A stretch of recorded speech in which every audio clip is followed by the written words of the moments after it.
Marine transport emergency and marine oil pollution are two hazards with potentially serious consequences for Western Australia. To learn about these hazards, we spoke to the Marine Safety General Manager from the Department of Transport, as well as the harbour masters from WA's two busiest port authorities. A marine transport emergency is an actual or impending event involving a ship that can cause loss of life, injury to a person, or damage to property or the environment. And by ships, we're talking about vessels over 400 gross tonnes or licensed passenger ferries. A marine oil pollution incident is an event involving a spill or release of oil or oily substance into the marine environment that also is capable of producing a loss of life or injury or damage to the property or environment. And collectively, we refer to those two hazards as marine environmental emergencies. Western Australia is heavily reliant on seaborne trade with thousands of vessel movements around the coast every year. So that vessel movement comprises of imports predominantly into Fremantle and also exports from 15 facilities around the coast, from Wyndham in the north to Esperance in the south. And it includes Australia's biggest, in fact the world's biggest bulk commodity ports. In addition to bulk carriers, we also have a number of petroleum oil tankers as well that deliver imports both into Fremantle, a wide range of petroleum products, as well as exporting petroleum products out of the northwest, either gas or oil condensate. In addition to that, we also have thousands of movements coming around the Western Australian coastline, connecting Asia and Europe with the east coast that don't even stop in Western Australia. So each year, thousands of vessel movements. Maritime transport emergencies can occur through a number of reasons. They can occur through mechanical means, so we can have a failure of steering when a ship is coming into a port along a channel. They can also happen by human error, which can cause groundings or collisions. Marine oil pollution incidents can sometimes be the result of a maritime transport emergency, but they can also be a result of an oil spill resulting from a petroleum offshore facility. So that could be loss of wellhead or just simply a release of oil due to a transfer between the facility and the ship itself. And in some instances, we can even get natural oil seeps that cause a spill on the surface. Thankfully, maritime environmental emergencies are very rare events, but when they do happen, they can have significant consequences, not only for the environment, but also for the economy. For example, an iron ore ship coming into Port Hedland Harbour that grounds and blocks that channel can result in that channel being blocked for up to 3 to 6 months, and that has a significant impact on the economy of not only Port Hedland, but also Western Australia and even potentially Australia. In addition to that, when you have a marine oil pollution incident, that can have severe consequences to the environment, both for marine life as well as bird life as well. And those instances aren't just a short duration, they can take months to respond to, and then the recovery from those ecosystems can take years, even decades. A marine environmental emergency can occur anywhere along our vast coastline, from Wyndham all the way around to Esperance. The Australian Maritime Safety Authority conducted a study looking at the risk profile around the country, and it identified 7 high-risk areas, 2 of which belong in Western Australia. So we have the northwest coast and all of the facilities associated with the ports and the offshore petroleum industry, and the other being Fremantle, just due to the large number of vessels coming in and out of Fremantle.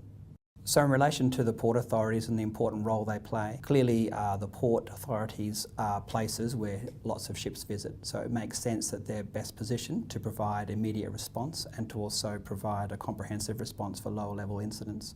But even the port authorities have limits on their resourcing and expertise, so in those instances they'll provide a first response and then the Department of Transport will come in and provide overall response, working closely with the ports.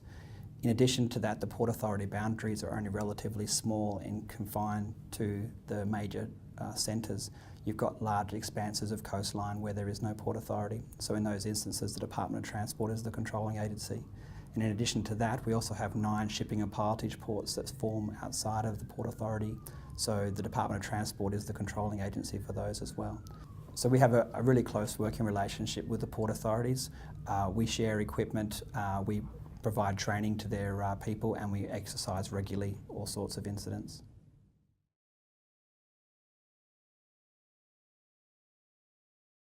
Fremantle Ports has in excess of 3,500 ship movements a year in the port, and most of those are varied in cargo type or ship type, with tankers, container vessels, general cargo vessels, even down to small barges and ocean-going tugs. So it's a vast variety of ship movements in the port. There are a number of risks in any port. I mean, it's a point of confined traffic, so you're dealing with close interaction between vessels. So our vessel traffic services that exist in ports are there to try and manage that interaction. But it does put you under a higher risk profile than at deep sea. And because of the nature of the cargoes and the sort of manoeuvring you're doing, our people have to be well trained, well versed and prepared to deal with any emergency. So with deep crude tankers going down through a channel with minimum underkeel clearance, we have to manage those things safely. It's about being prepared and having a response ready to go in case of an emergency.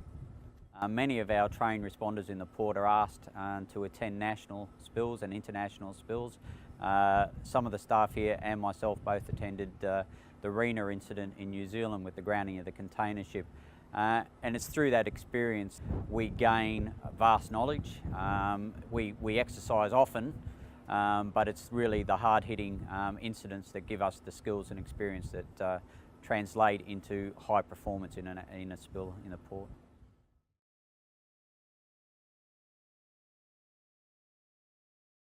In the 2014-15 financial year, the Pilbara Ports Authority had a combined throughput of 620 million tonnes and a combined total of over 25,000 vessel movements across all port locations. The Port of Port Hedland in the 2014-15 financial year had a total throughput of 447 million tonnes, making it the world's largest bulk export port. Quite significantly, at the Port of Port Hedland, there was one occasion in 2015 where in excess of 1.5 million tonnes were shipped on a single tide. There was in excess of 5,800 vessel movements through the port's unidirectional channel. At a busy port like the Port of Port Hedland, emergency preparedness and response is a significant consideration and something that the Pilbara Ports Authority takes very seriously. Some of the emergency situations that we do have here include main engine failures, main engine slowdowns, steering failures and other mechanical defects with vessels. A significant risk at the Port of Port Hedland is a channel blockage caused due to a mechanical failure to a large vessel that is either inbound or outbound. An extended channel blockage would have significant impacts on industry that would lead on to the state and national economy of Australia. The cyclone season poses a significant risk to the operations at Port Hedland in terms of both disruption, but also in terms of infrastructure and damage to infrastructure. To this end, the Pilbara Ports Authority has a very robust and mature cyclone response procedure, which is enacted every year without fail due to cyclonic events around our coastline.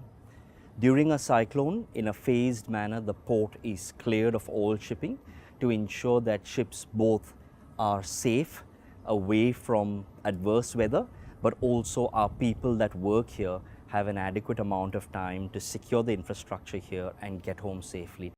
The Pilbara Ports Authority uses a risk-based approach to ensure appropriate prevention and preparedness measures are implemented across all port locations. At the Port of Port Hedland, this includes placement of equipment, training of our staff, and the constant review of process and procedures. In relation to the placement of equipment, modelling has indicated certain impact areas within the port. Due to the operating environment, we have a shortage of time in ensuring an adequate and rapid deployment. This has resulted in the pre-position of equipment in key impact areas to ensure a minimal impact from an oil pollution event. In relation to training of staff, we continuously invest in training of staff, whether it be equipment deployment or incident management. The equipment deployment training is done with equipment that we actually have on site. In relation to incident management, we tend to take part in the Australian Maritime Safety Authority's National Plan Training Program on incident management principles. The Pilbara Ports Authority maintains a strong focus on ensuring continual relationships with both federal and state government agencies. An example of our relationships within the state include the Regional Response Committee, which is chaired by a Pilbara Ports Authority Harbour Master. The Regional Response Committee brings together terminal operators and other facility operators along the Pilbara coastline and fosters a sense of cooperativeness in relation to emergency response arrangements. WA has been extremely fortunate in that we haven't had a major marine environmental emergency in many, many years. However, there's been a couple of incidents which have highlighted just how significant these incidents can be. In 2009, we had the Montara incident, which was the loss of a wellhead on a well approximately 250 kilometres north of the Kimberley coastline. That well loss was for about 76 days, and each day was about 60 tonnes of oil entering the marine environment. Fortunately, in this instance, the oil didn't reach the shoreline, but had it been closer to the West Australian coastline, there's every possibility that it had have impacted in an area like the Kimberley. In 1991, we had a ship-based incident, which was the Kirky. There was a Greek oil tanker that lost its bow approximately 60 nautical miles west of the Midwest coastline, and that took an extraordinary effort to stabilise that vessel. It released about 17,000 tonnes of oil into the marine environment, and fortunately, due to its distance offshore and the adverse weather that was facing at the time, there was no oil actually washing up onto the shoreline. Any oil spill has the potential to be highly complex, but like other hazards, we use the levels. So a level 1 would be an incident that involves response from local resources. A level 2 is when you require external assistance, so you're now talking about a high level of state resources being applied. And a level 3 incidents in respect to marine environmental emergencies is when it's a spill of national significance, and that's where you're drawing upon not only resources from around Australia but also around the world. Predominantly in Western Australia, the Department of Transport is the controlling agency for level 2-3 incidents, and the Port Authorities are the controlling agency for level 1 incidents inside their ports. So it's quite a complex arrangement there, and you can see the importance of good working relationships with each of the parties. And we work very closely with the ports, the port facility operators, AMSA, NOPSEMA, the petroleum title holders, as well as the Department of Fire and Emergency Services, local government, police, and a whole range of other stakeholders. Given the complexity and the size of these marine environmental emergencies when they do occur, there's national arrangements in place. No state or Commonwealth, for that matter, has all the resources at its disposal, so it's very much a collective. So there's a national plan that's put in place to govern responses to these types of activities, and Western Australia is a signatory of an intergovernment agency agreement with the other states. What that national plan sets up is that there's a jurisdictional authority in Commonwealth waters for ship-based incidents, which is the Australian Maritime Safety Authority, and NOPSEMA for offshore petroleum facilities. In Western Australian state waters, the Department of Transport is the jurisdictional authority and hazard management agency. Responses to marine environmental emergencies differ from other hazards in terms of duration. Often, even with a cyclone or a fire, you're talking about days, maybe weeks. For a marine environmental emergency, a big incident, you're talking about a response that can last anywhere between 3 to 6 months, and a recovery arrangement that can take place from years and possibly decades. It involves a lot of people and a lot of equipment, specialist equipment. So it's not uncommon for these sorts of responses to go into the billions of dollars. So that makes cost recovery extremely important. We work on the assumption under the National Plan of polluter pays, which means that the response agencies such as ourselves keep very close track of what resources we're using and decisions that we make, because those are going to then form part of the effort to recover those funds from the polluter. In addition to that, the Australian Maritime Safety Authority maintains a number of equipment stockpiles strategically located around the coastline. And in addition to that, industry also works together to put in place their own stockpiles. WA is heavily reliant on shipboard trade and also our resource sector as well. So while these maritime environmental emergencies are very rare, the consequences are quite significant both to the economy and to the environment. So that just really reinforces the need for us to maintain a high level of readiness. We don't know when these are going to occur, but what we can do is shape our readiness to ensure that when they do occur, we're ready to go.